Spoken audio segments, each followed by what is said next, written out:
The Caliph Cupid and the Clock by O.Henry.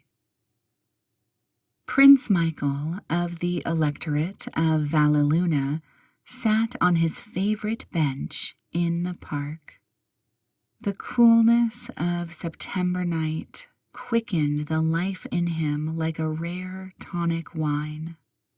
The benches were not filled, for park loungers, with their stagnant blood, are prompt to detect and fly home from the crispness of early autumn. The moon was just clearing the roofs of the range of dwellings that bounded the quadrangle on the east. Children laughed and played about the fine-sprayed fountain. In the shadowed spots, fauns and hamadryads wooed, unconscious of the gaze of mortal eyes. A hand organ, Philomel by the grace of our stage carpenter Fancy, fluted and droned in a side street. Around the enchanted boundaries of the little park, streetcars spat and mewed, and the stilted trains roared like tigers and lions, prowling for a place to enter. And above the trees shone the great, round, shining face of an illuminated clock in the tower of an antique public building. Prince Michael's shoes were racked far beyond the skill of the carefulest cobbler. The ragman would have declined any negotiations concerning his clothes. The 2-week stubble on his face was gray and brown and red and greenish-yellow, as if it had been made up from individual contributions from the chorus of a musical comedy. No man existed who had money enough to wear so bad a hat as his. Prince Michael sat on his favorite bench and smiled. It was a diverting thought to him that he was wealthy enough to buy every one of those close-ranged, bulky, window-lit mansions that faced him if he chose. He could have matched gold, equipages, jewels, art treasures, estates and acres with any Croesus in this proud city of Manhattan, and scarcely have entered upon the bulk of his holdings. He could have sat at tables with reigning sovereigns. The social world, the world of art, the fellowship of the elect, adulation, imitation, the homage to the fairest, honors from the highest, praise from the wisest, flattery, esteem, credit, pleasure, fame. All the honey of life was waiting in the comb of the hive of the world for Prince Michael, of the Electorate of Valleluna, whenever he might choose to take it. But his choice was to sit in rags and dinginess on a bench in a park. For he had tasted of the fruit of the tree of life, and finding it bitter in his mouth, had stepped out of Eden for a time to seek distraction close to the unarmored, beating heart of the world. These thoughts strayed dreamily through the mind of Prince Michael as he smiled under the stubble of his polychromatic beard. Lounging thus, clad as the poorest of mendicants in the parks, he loved to study humanity. He found in altruism more pleasure than his riches. His station and all the grosser sweets of life had given him. It was his chief solace and satisfaction to alleviate individual distress, to confer favors upon worthy ones who had need of succor, to dazzle unfortunates by unexpected and bewildering gifts of true royal magnificence, bestowed, however, with wisdom and judiciousness. And as Prince Michael's eye rested upon the glowing face of the great clock in the tower, his smile, altruistic as it was, became slightly tinged with contempt. Big thoughts were the prince's, and it was always with a shake of his head that he considered the subjugation of the world to the arbitrary measures of time. The comings and goings of people in hurry and dread, controlled by the little metal moving hands of a clock, always made him sad. By and by came a young man in evening clothes and sat upon the third bench from the prince. For half an hour he smoked cigars with nervous haste, and then he fell to watching the face of the illuminated clock above the trees. His perturbation was evident, and the prince noted, in sorrow, that its cause was connected, in some manner, with the slowly moving hands of the timepiece. His Highness arose and went to the young man's bench. "I beg your pardon for addressing you," he said, "but I perceive that you are disturbed in mind. If it may serve to mitigate the liberty I have taken, I will add that I am Prince Michael, heir to the throne of the Electorate of Valleluna. I appear incognito, of course, as you may gather from my appearance. It is a fancy of mine to render aid to others who I think worthy of it. Perhaps the matter that seems to distress you is one that would more readily yield to our mutual efforts." The young man looked up brightly at the prince.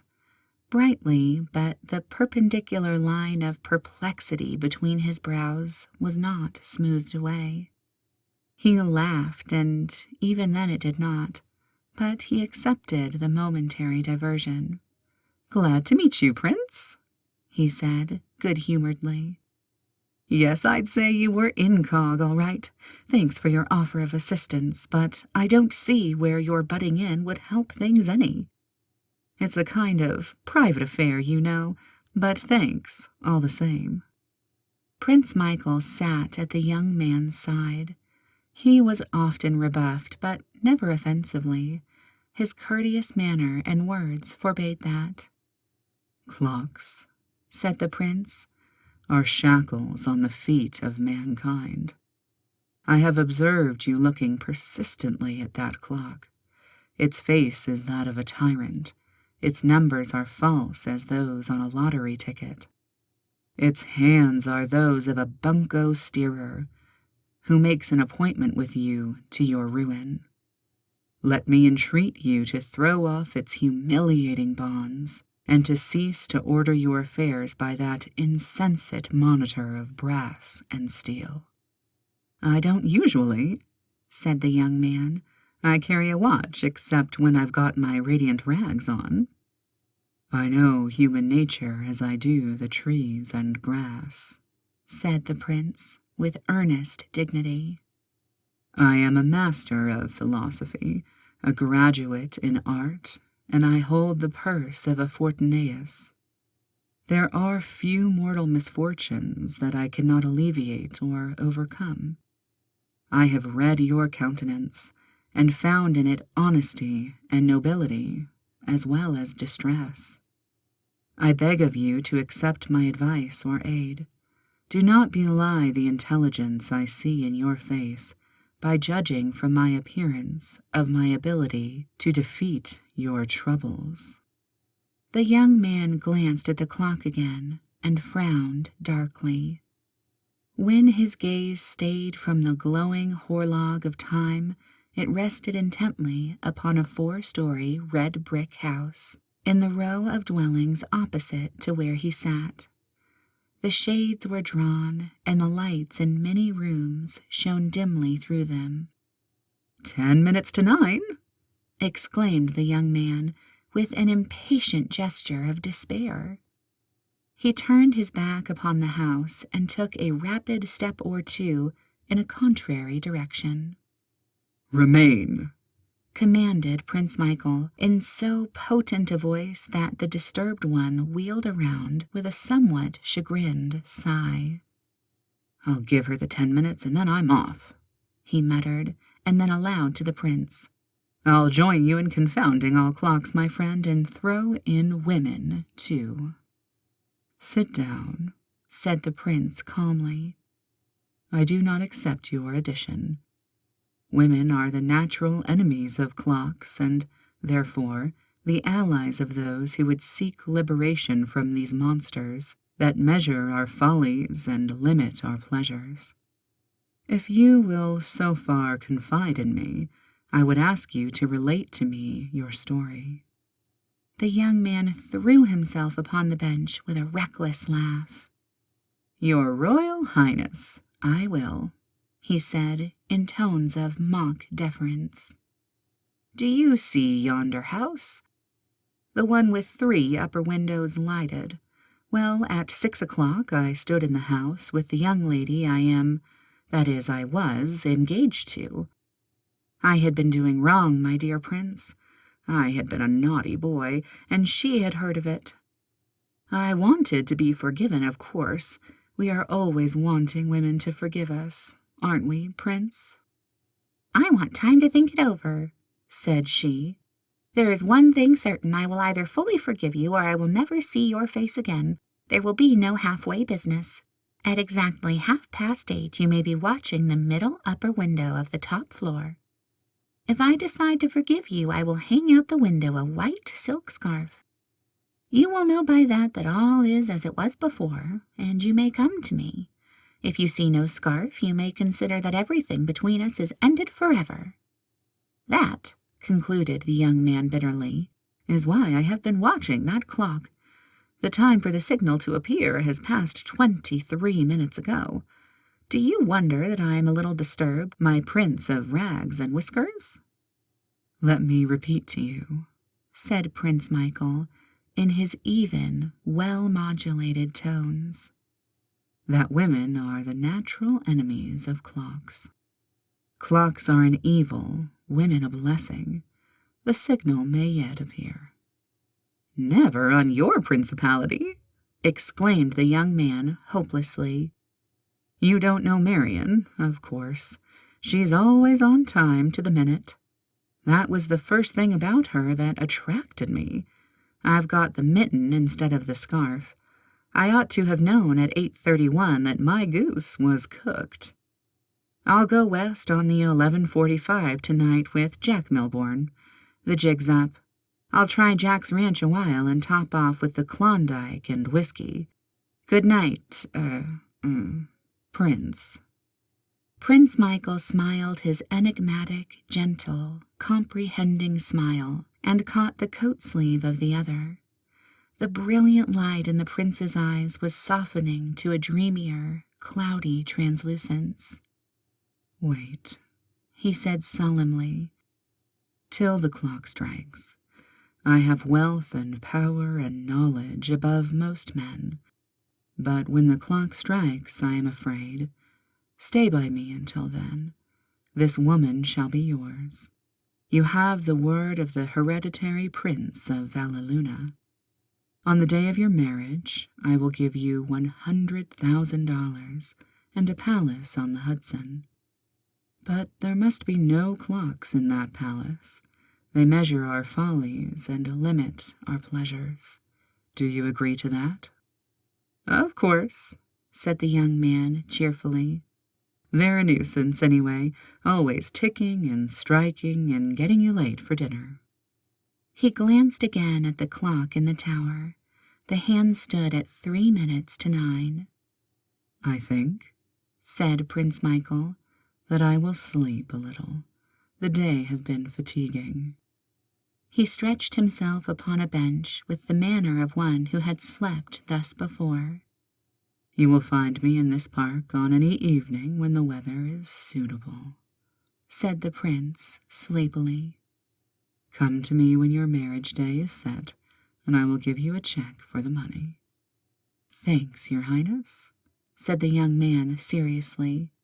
"It doesn't look as if I would need that palace on the Hudson, but I appreciate your offer just the same."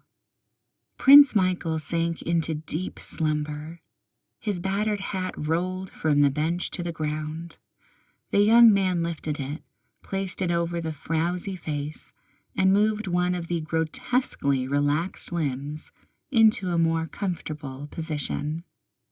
"Poor devil," he said, as he drew the tattered clothes closer about the prince's breast. Sonorous and startling came the stroke of 9 from the clock tower. The young man sighed again, turned his face for one last look at the house of his relinquished hopes, and cried aloud profane words of holy rapture. From the middle upper window blossomed in the dusk a waving, snowy, fluttering, wonderful, divine emblem of forgiveness and promised joy. By came a citizen, rotund, comfortable, home-hurrying, unknowing of the delights of waving silken scarves on the borders of dimly lit parks. "Will you oblige me with the time, sir?"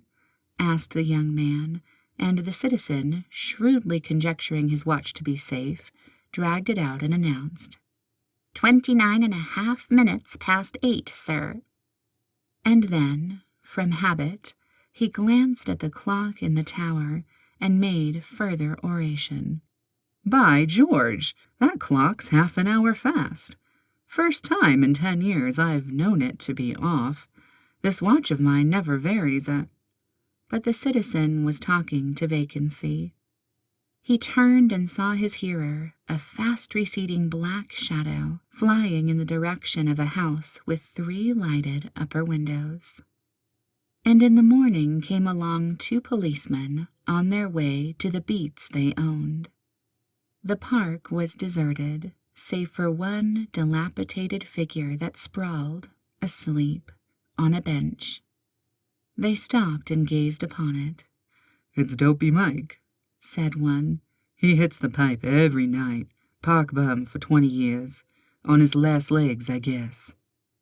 The other policeman stooped and looked at something crumpled and crisp in the hands of the sleeper. "Gee," he remarked. "He's doped out a $50 bill anyway. Wish I knew the brand of hop he smokes."